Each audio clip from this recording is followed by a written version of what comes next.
Welcome back to Yahoo Finance Live. We are looking at an ugly day in the markets on this Monday, with the Dow now down more than 400 points. The Nasdaq, the biggest laggard on the day, down about 2.5% here as we see a rotation out of tech. And Jared, I know you've been watching the market action very closely here. Facebook just getting hit today, not just because of the tech sell-off, but because of the news that's been coming out, particularly around this whistleblower. Yes, and I'm going to add a third thing to that list, which is that Instagram and Facebook are suffering outages. As many as 20,000 people reported this on Down Detector. Anytime that happens, you'll see the stock take a small hit. But let's go to the Wi-Fi Interactive, because this is a big one. Facebook down over 5% doesn't happen that often. It's the biggest hit this stock has taken since late October of last year. So almost the worst day in 1 year. And I think the woes for tech in general today, and especially the mega caps, as you noted, a lot of these other stocks in the NASDAQ 100 are red or dark red. That's something to it. But the whistleblower commentary, somebody who comes forward and names themselves as a whistleblower, they put a face to that.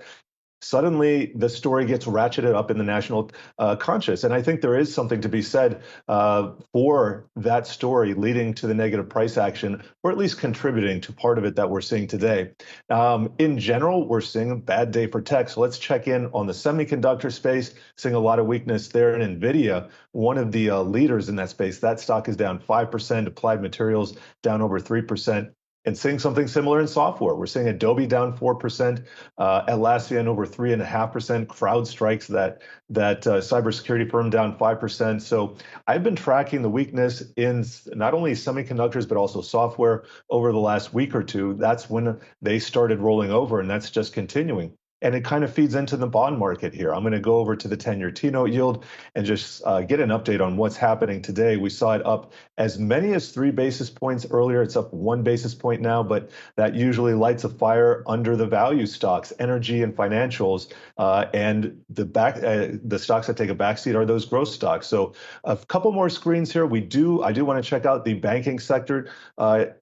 And this is the energy, so we'll get to banking in a minute. Exxon is up more than 1%. By the way, crude oil, I'm looking at it. It is up 3% to the highest level that we've seen since 2014. I'll be doing a deep dive on the energy market at 2:30 p.m. today.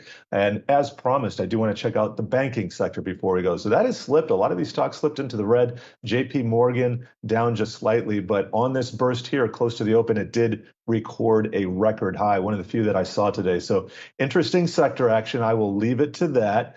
And you can see only energy and utilities now in the green, Akiko.